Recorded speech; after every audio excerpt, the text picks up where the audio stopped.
이야기가 참 여러 가지로 생각이 참 많더라고요. 굉장히 많은 것을 생각하게 하는 챕터죠. 뭐 그동안 고민해왔던 것들을 쭉 다루고 있으니까 한 주간 동안 계속 생각했던 게 제가 그 온라인으로 그냥 광약길 교회 한 것도 사실은 제가 이 제도적 교회에 들어가기가 너무 힘든 거예요, 마음이. 그러시죠, 예. 네, 그런 것 때문에 몇 번 이러고 그냥 그 목사직을 가지고 있으려면 제도 속에 들어가야 되거든요. 그래서 들어가려고 하다가도 항상 거기서 부딪히니까 마음속에서 그래가지고 안 되겠다. 그러니까 말하자면 이미 그 어둠이 깔려버린 그곳에 있기가 너무 힘들다 하는 그런 생각 들더라고요. 그래요. 굉장히 많은 고민이 되는 상황에 계신 걸로 이해가 돼요. 네. 한편으로는 먹고 사는 문제를 해결하고 알아서 해결할 수 있으니까 그것만 해도 요즘 시대에는 일어설 수 있는 힘이 되더라고요. 그럼요. 네. 그게 굉장히 중요하죠. 네. 그거 가지고 협박당해가지고 제도 속에 묻혀 있어야 되는데 그렇습니다. 그래요. 어떤 온라인으로 사람들이 좀 많이 모였으면 좋겠어요. 그러니까 온라인이 되다 보니까 이 공간적인 개념, 시간적인 개념이 이제 사라져 버렸잖아요. 그렇죠. 예. 예, 그러다 보니까 어떤 내 것이다, 어떤 이런 부분도 나의 바운더리, 이 우리 교회 이런 개념도 점점 사라져 가는 것 같은 날. 그래서 네. 이번에 어떤 이런 경험들이 많은 영향을 미칠 것 같아요. 네. 근데 한편으로 보면 저는 이제 여태까지 무슨 생각을 많이 했냐면은 이 소위 말하는 이 제도적 교회가 성도들로 하여금 하나님 만나는 걸 방해하고 있다는 생각이 많이 들더라고요. 그래가지고 이게 참 신앙을 가지기 위해서 교회를 떠나야 되나 이런 생각이 들잖아요.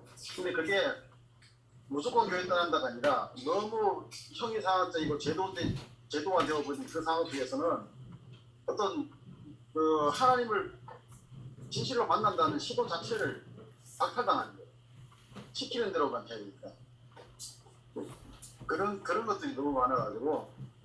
근데 어쩌면은 이게 사람들한테 아까 융도 뭐냐면은 자기가 가지고 있는 그 깨달음을 갖다가 관철시키지 않고 강요하지 않는다 그러는 것처럼 사실은 그 성직자들도 목회자들도 자기가 가진 신념을 관철시키려고 해서는 안 되는데 그런 것들이 너무 많다는 게 문제죠.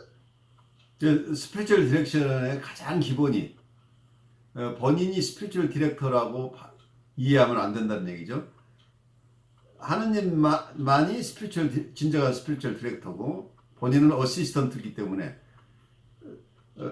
말하자면 그 디렉티와 하나님과의 관계가 이루어지도록 돕는 역할을 하는 거지 내가 가진 어떤 것을 전수해주는 입장이 아니라는 얘기죠.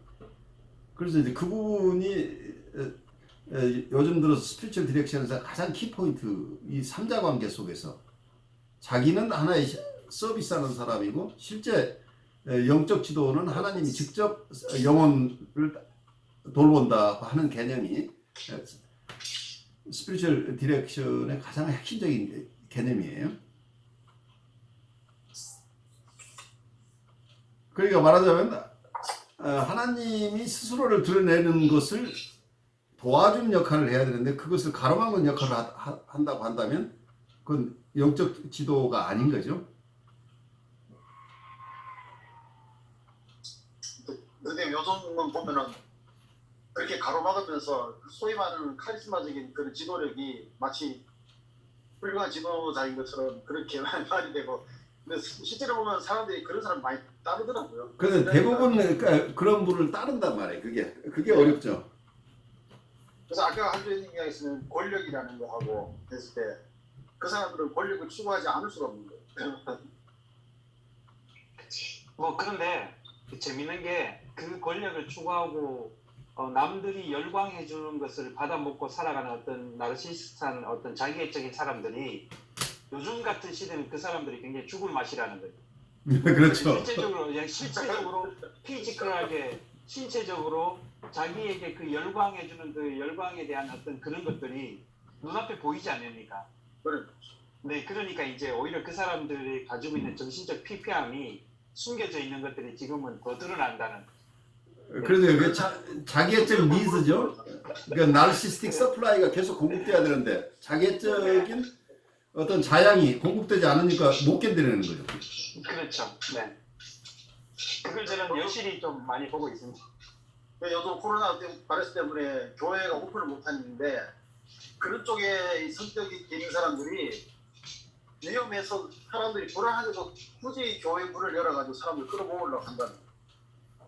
근데 그러니까 중요한 거는 끌어모으지만 사람들이 반응을 안 한다는 거죠. 그래. 아니, 그러니까요. 네.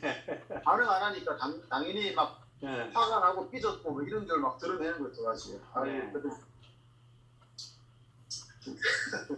재미있는 그런 같은데 왜 그러냐면 이걸 통해서 어떤 그 사람이 평소에는 대중들 속에 묻혀서 열광을 받아먹는 사람들이 어떤 자기의 성격 장애자들이 숨겨져 있는 것들이 이제는 그런 것들이 다 드러나 버리기 때문에 그리고 그 드러난 진실에 대한 드러나는 모습의 실제적인 모습이 드러나기 때문에 사람들이 거기에 대해서 어떤 가진 것을 가지고도 뭐 협박이나 이런 것들을 해도 거기서 반응을 하지 않으니까. 왜 그러냐면 이 코로나 때문에 일단 우선적으로 생각하는 게 굉장히 생명과 직결이 되기 때문에 그렇죠. 사람들이 거기에 대해서 반응을 하지 않고, 왜냐면 자기 생명이기 때문에. 그 다음 둘째가 그 다음에 이제 종교가 되고 이렇게 되어버리는 상황이 놓여 있어서 뭐 오히려 그런 위치에 있는 어떤 나르시스틱한 사람들은 오히려 지금이 거의 완전 피 마르는 현상이 아닐까, 시대 상황이 아닐까 생각됩니다.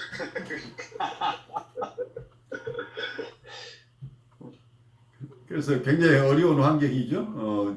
네. 여러분들에게 어려운 환경인데, 그래서 어떤 면에서는 지금의 코로나로 인한 이런 상황들이 사람들이 사회적 거리두기를 하고 있는데 적절한 정서적 거리두기를 할 수 있는 절호의 찬스예요. 홀로 있을 수 있는 능력들을 배양하는 좋은 기회인데, 그죠? 근데 이걸 그래서 크게 텐션을 받지 않고서 잘 지나갈 수 있는 분들도 있는데, 어떤 분들은 이게 굉장히 어렵죠, 이 과정이. 왜냐하면 정서적인 의존관계에 있었기 때문이에요. 독립성을 가지지 않은 분들은 이런 시기에 굉장히 어렵죠. 그래서 어떤 대상과의 머지를 통해서, 대중과의 머지인 걸 어떻게 융합하는 패턴으로 인생을 사는 분들은 홀로 있다는 게 그만큼 어려워요.